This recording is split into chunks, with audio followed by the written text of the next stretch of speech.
You cannot begin to imagine in how many ways the world is the opposite of what you have been taught to believe. You see the guy who sells drugs to willing customers so he can feed his family as the scum of the earth, while you see the hypocrite who gives away stolen money in the name of government as a saint. You see the guy who tries to avoid being robbed by the federal thugs as a crook and a tax cheat, but see as virtuous the politician who gives away the same stolen loot to people to whom it does not belong. You see the cop as a good guy when he drags a man away from his friends and family and throws him in prison for 10 years for smoking a leaf. And you see anyone who defends himself from such barbaric fascism as the lowest form of life, a cop killer. In reality, most drug dealers are more virtuous than any government social worker, and prostitutes have far less to be ashamed of than political whores, because they trade only with what is rightfully theirs, and only with those who want to trade with them. The upstanding, church-going, law-abiding, tax-paying citizen who votes Democrat or Republican is far more despicable and a bigger threat to humanity than the most promiscuous, lazy, drug-snorting hippie. Why? Because the hippie is willing to let others be free, and the voter is not.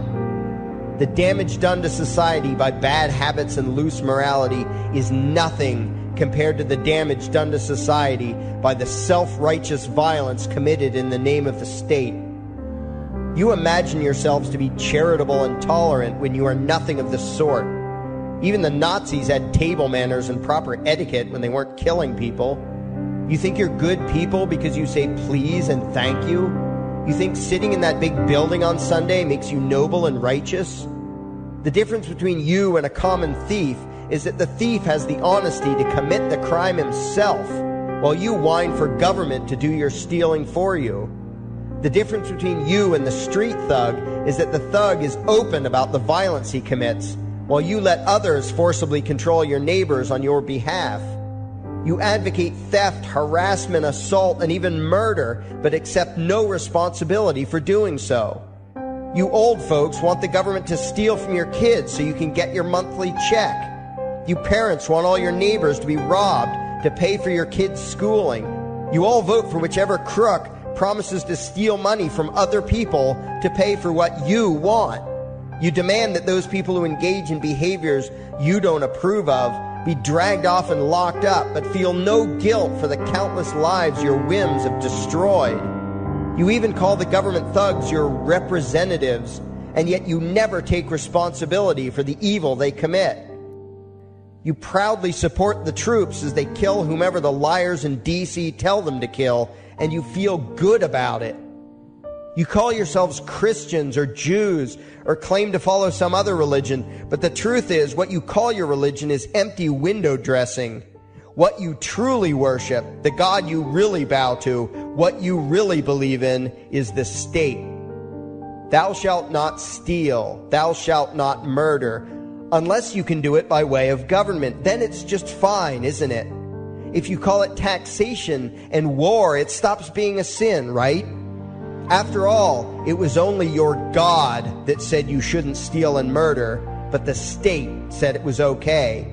It's pretty obvious which one outranks the other in your minds. Despite all the churches, synagogues, and mosques we see around us, this nation has one God and only one God, and that God is called government. Jesus taught nonviolence and told you to love your neighbor, but the state encourages you to vote for people who will use the violence of government to butt into every aspect of everyone else's life. Which do you believe? To those about to stone a woman who had committed adultery, Jesus said, "Let him who is without sin cast the first stone." But the state says it's perfectly fine to lock someone up if they do something you find distasteful, such as prostitution. Which do you believe? The Christian God says, "Thou shalt not covet," but coveting is the lifeblood of the beast that is the state. You are taught to resent, despise, and hate anyone who has anything you don't have. You clamor for the state to tear other people down, steal their property, and give it to you. And you call that fairness. The Bible calls it coveting and stealing. You are not Christians. You are not Jews. You are not Muslims. and you certainly aren't atheists. You all have the same God, and its name is government. You're all members of the most evil, insane, destructive cult in history. If there ever was a devil, the state is it, and you worship it with all your heart and soul. You pray to it to solve every problem, to satisfy all your needs, to smite your enemies, and to shower its blessings upon you. You worship what Nietzsche called the coldest of all cold monsters, and you hate those of us who don't. To you, the greatest sin is disobeying your God, breaking the law, you call it, as if anyone could possibly have any moral obligation to obey the arbitrary commands and demands of the corrupt, lying, delusional megalomaniacs who infest this despicable town. Even your ministers, priests, and rabbis, more often than not, are traitors to their own religions, teaching that the commands of human authority should supersede adherence to the laws of the gods they say they believe in. Several years ago, I heard one pompous evangelical jackass in particular pontificating on the radio that anyone who disobeys the civil authority, be it a king or any other government, is engaging in rebellion against God. Those were the exact words he used. What if the government is doing something wrong? Well, this salesman for Satan opined, that is the business of those in government, and you are still obligated to obey. Everywhere you turn, be it the state or the church, the media or the schools, you are taught one thing above all else: the virtue of subjugating yourselves to mortals who claim to have the right to rule you. It is sickening the reverence with which you speak of the liars and thieves whose feet are so firmly planted on your necks. You call the congressmen and the judges honorable, and you swoon at the magnificence of the grandiose halls they inhabit, the temples they built to celebrate the domination of mankind. You feel pride at being able to say you once shook a senator's hand or saw the president in person. Ah, yes, the grand deity himself, His Royal Highness, the President of the United States of America. You speak the title as if you're referring to God Almighty. The vocabulary has changed a bit, but your mindset is no different from that of the groveling peasants of old who bowed low, faces in the dirt, with a feeling of unworthiness and humility when in the presence of whatever narcissist had declared himself to be their rightful lord and master. The truth of the matter, back then and today, is that these parasites who call themselves leaders are not superior beings. They are not great men and women. They are not honorable. They're not even average.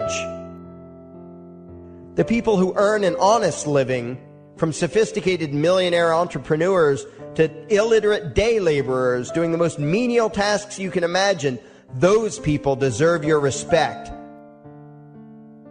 Those people you should treat with courtesy and civility. But the frauds who claim the right to rule you and demand your subservience and obedience, they deserve only your scorn and contempt. Those who seek so-called high office are the lowest of the low. They may dress better, have larger vocabularies, and do a better job of planning out and executing their schemes, but they are no better than pickpockets, muggers, and carjackers. In fact, they are worse, because they don't want to rob you of just your possessions. They want to rob you of your very humanity, deprive you of your free will, by slowly leeching away your ability to think, to judge, to act, reducing you to slaves in both body and mind. And still you persist in calling them leaders. Leaders? Where is it that you think you're going exactly that would require you to have a leader? If you just live your own life and mind your own damn business, exercising your own talents, pursuing your own dreams, striving to be what you believe you should be, what possible use would you have for a leader? Do you ever actually think about the words that you hear, the words that you repeat? You parrot oxymoronic terms such as the leader of the free world, even pretending for a moment that there is some huge journey or some giant battle that everyone in the entire nation is undertaking together that would require a leader. Why would you ever think, even for a moment, that the crooks that infest this town are the sort of people you should listen to or emulate or follow anywhere? Somewhere inside your mostly dormant brains, you know full well that politicians are all corrupt liars and thieves, opportunistic con men, exploiters, and fearmongers. You know all this, and yet you still speak as if you are the ones who are the stupid, vicious animals, while the politicians are the great, wise role models, teachers, and leaders without whom civilization could not exist. You think these crooks are the ones who make civilization possible? What belief could be more absurd? Yet when they do their pseudo-religious rituals deciding how to control you this week, you still call it law and continue to treat their arbitrary demands as if they were moral decrees from the gods that no decent person would ever consider disobeying. You have become so thoroughly indoctrinated into the cult of state worship that you are truly shocked when the occasional sane person states the bleeding obvious. The mere fact that the political crooks wrote something down and declared their threats to be law does not mean that any human being anywhere has the slightest moral obligation to obey. Every moment of every day, in every location and every situation, you have a moral obligation to do what you deem to be right, not what some delusional bloated windbag says is legal. And that requires you to first determine right and wrong for yourself, a responsibility you spend much time and effort trying to dodge. You proclaim how proud you are to be law-abiding citizens and express your utter contempt for anyone who considers himself above your so-called laws, laws that are nothing more than the selfish whims of tyrants and thieves. The word crime once meant an act harmful to another person. Now it means disobedience to any one of the myriad of arbitrary commands coming from a parasitical criminal class. To you, the term crime is nearly synonymous with the word sin, implying that the ones whose commands are being disobeyed must be something akin to gods, when in truth they are more akin to leeches. The very phrase, taking the law into your own hands, perfectly expresses what a sacrilege it is in your eyes for a mere human being to take upon himself the responsibility to judge right from wrong and to act accordingly, instead of doing what you do, unthinkingly obeying whatever capricious commands this cesspool of maggots spews forth. You glorify this criminal class as lawmakers and believe that no one is lower than a lawbreaker, someone who would dare disobey the politicians. Likewise, you speak with pious reverence of law enforcers, those who forcibly impose the politicians' every whim upon the rest of us. When the state uses violence, you imagine it to be inherently righteous and just, and if anyone resists, they are, in your eyes, contemptible lowlifes, lawless terrorist criminals. Like the lawless terrorist criminals who helped slaves escape the plantations. Like the lawless terrorist criminals who helped Jews escape the killing machine of the Third Reich. Like the lawless terrorist criminals who were crushed to death under the tanks of the Red Chinese government in Tiananmen Square. Like all the lawless terrorist criminals in history who had the courage to disobey the never-ending stream of tyrants and oppressors who have called their violence authority and law. And that includes the lawless terrorist criminals who founded this country. Everything you think you know is upside down, backwards, and inside out. But what has to take the cake, the height of your insanity, is the fact that you view as violent terrorists the only people on the planet who oppose the initiation of violence against their fellow men. Anarchists, voluntarists, and libertarians. We use violence only to defend ourselves against someone who initiates violence against us. We use it for nothing else. Meanwhile, your belief system is completely schizophrenic and self-contradictory. On the one hand, you teach the young slaves that violence is never the answer. Yet out of the other side of your mouths, you advocate that everyone and everything, everywhere and at all times be controlled, monitored, taxed, and regulated through the force of government. In short, you are teaching your children that the masters may use violence whenever they please, but the slave should never resist. You indoctrinate your children into a life of unthinking, helpless subservience. You are putting the chains around their little necks and fastening the locks tight. And worst of all, you feel good about it. Out of one side of your mouths, you condemn the evils of fascism and socialism and lament the injustices of the regimes of Hitler, Stalin, and Mao. While out of the other side of your mouths, you preach exactly what they did. The worship of the collective, the subjugation of every individual to that evil insanity that wears the deceptive label, the common good. You babble on and on about diversity and open-mindedness, and then beg your masters to regulate and control every aspect of everyone's lives, creating a giant herd of unthinking conformist drones. You wear different clothes and have different hairstyles, and you think that makes you different. Yet all your minds are enslaved to the same club of masters and controllers. You think what they tell you to think and do what they tell you to do while imagining yourselves to be progressive, thinking, and enlightened. From your position of relative comfort and safety, you now condemn the evils of other lands and other times while turning a blind eye to the injustices happening right in front of you. You tell yourself that had you lived in those other places, in those other times, you would have been among those who stood up against oppression and defended the downtrodden. But that is a lie.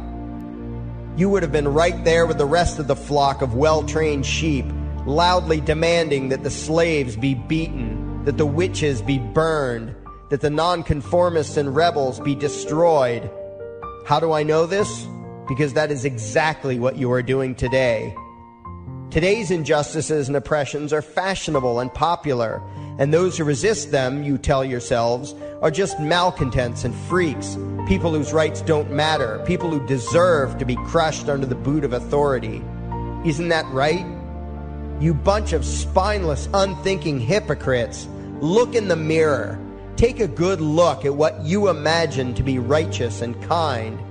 You are the devil's plaything. The crowds of thousands wildly applauding the speeches of Adolf Hitler, that was you. The mob demanding that Jesus Christ be nailed to the cross, that was you. The white invaders who celebrated the wholesale slaughter of those godless redskins, that was you. The throngs filling the Colosseum, applauding as the Christians were fed to the lions, that was you. Throughout history, the perpetual suffering and injustice occurring on an incomprehensible scale, it was all because of people just like you. The well-trained, thoroughly indoctrinated conformists, the people who do as they're told, who proudly bow to their masters, who follow the crowd, believing what everyone else believes and thinking whatever authority tells them to think. That is you. And your ignorance is not because the truth is not available to you. There have been radicals preaching it for thousands of years. No, you are ignorant because you shun the truth with all your heart and soul. You close your eyes and run away when a hint of reality lands in front of you. You condemn as extremists and fringe kooks those who try to show you the chains you wear because you don't want to be free. You don't even want to be human. Responsibility and reality scare the hell out of you, so you cling tightly to your own enslavement and lash out at any who seek to free you from it. When someone opens the door to your cage, you cower back in the corner and yell, "Close it, close it." Well, some of us are finished with trying to save you. We've wasted enough effort trying to convince you that you should be free. All you ever do is spout back what your masters have taught you, that being free only leads to chaos and destruction, while being obedient and subservient leads to peace and prosperity. There are none so blind as those who will not see. And you nation of sheep, would rather die than see the truth.